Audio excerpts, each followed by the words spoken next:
Hello folks, hope you're having a great day today. Today it's for Weird Tales Tuesday. I want to do something a little different. I want to take a look at the Challenge from Beyond again. This time I want to look at the science fiction version of the story.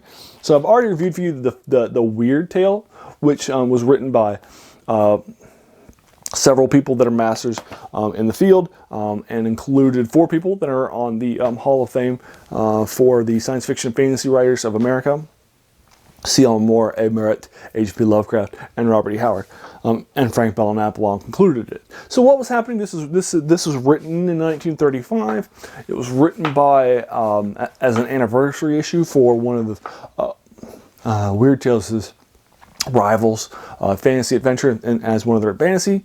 This is as one of their sort of adventure stories that has a lot of those sorts of things going on into it, as well as fantasy and science fiction, that sort of thing.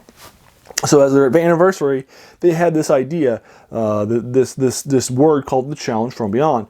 And what they wanted to do is they want to have 2 sets of writers who would each come in, and one writer would write one part, send it on to the next writer, who'd write the next part, and so on and so forth. And then each writer would add a part to it. So you had 5 separate parts by 5 famous writers. And again, the first 5, I did this one for you because it includes Lovecraft. He has added some Cthulhu mythos elements to it. So the Challenge from Beyond here is technically in the Cthulhu mythos. Now, I'll link you to this in the comments below, but please understand that this is a very disjointed story.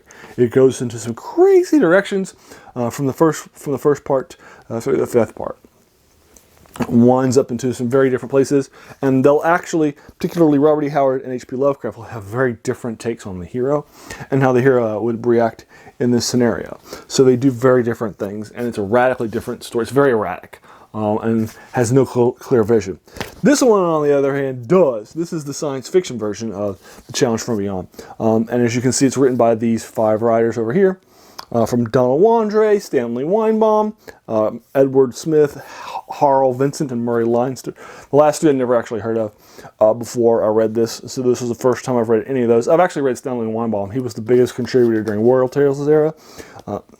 And Donald Wandrei also was a big contributor to Weird Tales, and also all these writers. C.L. Moore got her start in Weird Tales.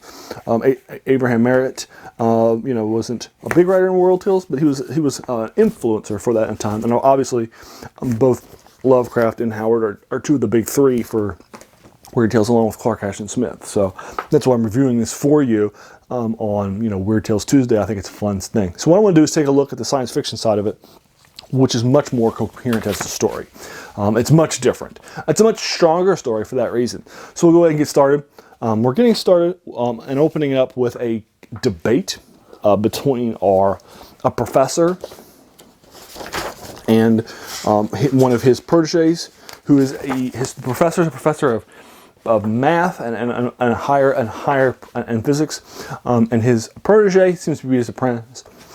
Is a statistician who he will make fun of because he's a statistician the entire time, and he will give him a hard time as a result. They have a very a love-hate relationship, as you can see from the opening debate on the first page, and that's sort of a contentious relationship they're going to have throughout the rest of the story. Some writers, the second writer, Donald Wandrei in particular, has a very antagonistic version of that story in his version. Some of the later ones will get rid of that, and for the most part, they'll only have maybe 1 or 2 references to it. Although by then the action's happening, so you can certainly understand why they're coming back together. But anyway, so it opens up on page 5 and it finishes on page 15. So it's about 10 pages long for you to read them all. It's a short story.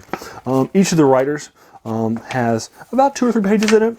The previous one was much longer, and it had some writers that would do maybe a page and a half, and other writers that might do 10 pages, like Lovecraft.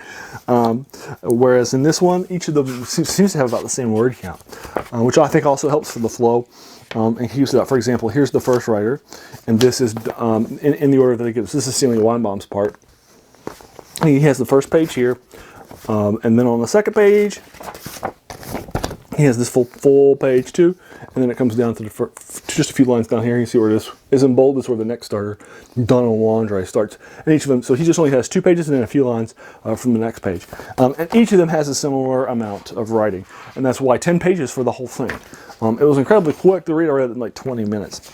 So we're opening up from, again, for this professor. His name is Crab, and his protege, and they're going to be arguing. Basically, he is getting funding from a research station, and as a part of the research station funding, he is being forced to provide proof that his experimental technology of opening a vortex into the world, into space and such, or another dimension, is going to be something that will actually happen before they provide the evidence. And he said, I've already sent small animals through it, and that sort of thing. But what they probably need is to prove it is a human trial.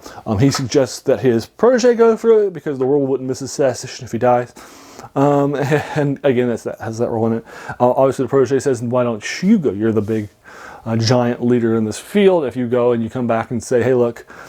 So they agreed to both go, and the protege suggests he make a third suit, and that third suit can be there in case if they come across anybody they want to bring back, or in case the suit breaks. And so the two of them will create a third suit, and they come back to the next day to find the suit missing, the third suit, and they see it.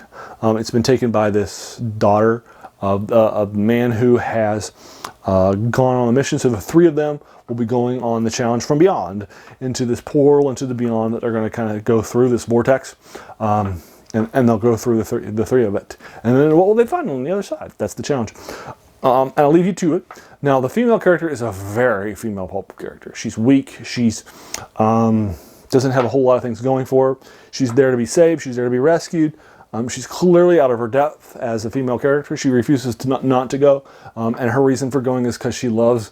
She has and which we'll find out later on, is that she has a crush on the protege. They're both similar age in their young 20s, and so forth. So her entire motivation for going with them on this dangerous thing isn't because she's adventurous, or she's defying the stereotypes, but because she goes right on into one of those stereotypes. Her motivation is relationship based, based on her, which again is a very pulp era thing. But anyway, so just so you're aware going in, she is very stereotypical for this era. But anyway, that's the story for you. Challenge from Beyond. It was much more coherent. The writers picked up from each other much better. The story ended in a place that was similar where it began. You can see what each of the writers added to it was, I think, very good. And so I think this story is a much better story as a result for the anniversary of Fantasy magazine in 1935. And this was for the third anniversary.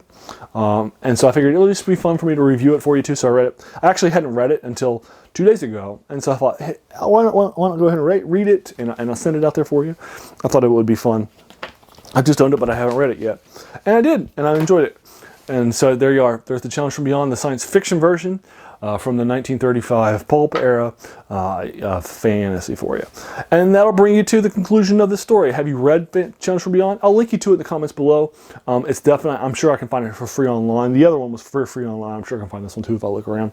The IPs from the 30s, Pulp Era magazine. I guarantee you it's not. Nobody still owns the IP for that. I guarantee it's probably free. The only answer is, has somebody published it online? These writers, Donald Wandrei, I have like one of his collections. He's in the Mythos era, and Stanley Weinbaum was a big writer during his era. He wrote a lot of stuff. So they may be free online because of one of those people, but I'll take a look and see if I can find it. And if I can, if my Google Foo finds it, then I will link it to you for free below so you can get a chance to read it. So there you are. If you like this review, please feel free to hit that subscribe button. There's going to be so many more reviews of these older works to follow. Things that you've forgotten about, or things that you've heard about but never had the motivation to read. I'm going to go ahead and review them for you, from science fiction like this, fantasy, and horror. And then finally, I just want to thank you for taking some time out of your day and watching the video. We all have such busy days and busy lives. So the fact that you spent this time with me, that's very humbling. And I appreciate that so much. You have a good one.